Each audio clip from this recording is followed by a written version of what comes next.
Kind of like skiing. Whoop.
Yeah, damn you guys.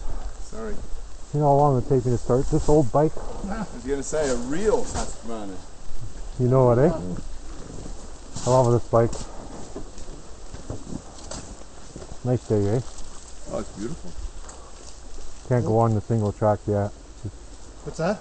The single track's not ready yet. Yeah. Well, some of it is. That was just ice all the way. I don't want to damage the trail and make it, you know, ugly. Well, I don't know. Is there any difference? I don't know. Oh, Hungry? Oh, I'm good.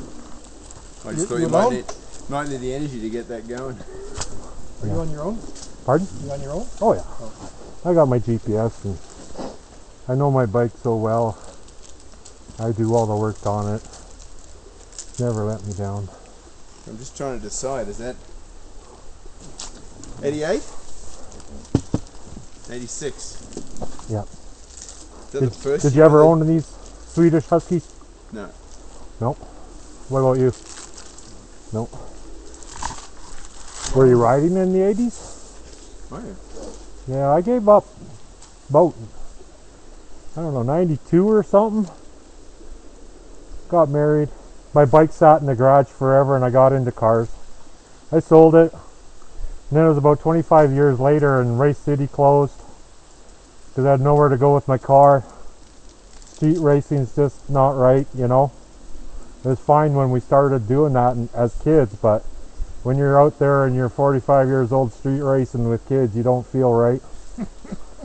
So I bought this 6 years ago for 500 bucks. Really? Yeah. Oh. I restored it because I was just so pumped to pick up where I left off on these old bikes, you know. I never had the single shock water cooled Husky. I had air cooled 430s and stuff. And that bike ran for that price. And I needed to fix a lot of little shit, but all the bearings are local. They're industrial standard type stuff, so they're not, you know, dealer only kind of thing. And I powder coated the frame and went all through it, found a better gas tank, and, you know, just made a nice enduro bike out of it. And I rode it for 5 years without rebuilding the top end. Wow. And then at one time I took that top end off because I seen a deal on a 430 piston and cylinder, 49 bucks, no bidders. Jesus. Yeah, and I even put it in. It was good. It had compression and everything. And I ran that for a year and a half. And then just over winter, I ordered, had a, you know, new piston valve. And they're nothing's hard to find. I could buy cables anywhere. I can buy a rebuild kit for the forks, the shocks, you name it. I can buy nice Chinese radiators if I want to go that route. But the original Jap ones are just going fine still. They're not plugged up or nothing. I just have a ton of parts for these bikes. I have another 11 at home. Jesus. Well, I started buying one or two. Hey, you like those old Huskies? I know where one is. Oh, what is it? Yeah, I'll take it. And then I just acquired a bunch, and that's a hobby, just to fix them up. And I play around, and it's hard to decide what I want to ride. I got 3 510s at home. Those fucking bikes are fucking mind-blowing, the power. I never had a 510 under my ass ever before, and I thought, that's got to be the bike next to find. I got a few 500s, a 360, a 75 motocross 360, that's you know, Flying Finn, Heikki Mikkola, world champion, replica. And the 82 500 is the rare one that was made halfway through the year. 4-speed last year of a silver frame Husky in 82. And then in 83 they went white. I have a 84 500 XC air-cooled dual shock. That's the last year for that bike. I just rebuilt that over winter. I got an 87 WR250. I have it plated for the street. And I ride that around. And people just look at me and point like that ain't right. But it's legal, and I had a whole out-of-province inspection done on it, and, you know, to get it plated. Do you have any of the red plate with this chrome on it? Or the red tank with the chrome? The 75. Really, 75? Yeah, that one's an aluminum tank because it was a motocross bike, and if it was a WR, it'd be the steel chrome. But it was a skinnier motocross tank on that 75, and that's a nice bike. It really goes good. It's amazing how hard it is to start, but does it ever fly. I buy on those things when I was a kid. Yeah, that's what I rode for first time. I never had one, but I took my first bike I ever bought was a used 76 WR250, and it was cheap, and it was like, oh, I'll find out if I can ride or not, and it was entry level. And then I moved up to an 82 430, and I rode that for seasons and seasons. And this kind of bike, it is a 10-year bike if you want to ride it. Some of my friends with their newer Japanese bikes, you know, after a couple years of pounding on it, it was best they trade it in and start over. But you never did that with these, with their chrome molly frame and everything, so easy to keep going, you know? yeah, wow. They're in good shape.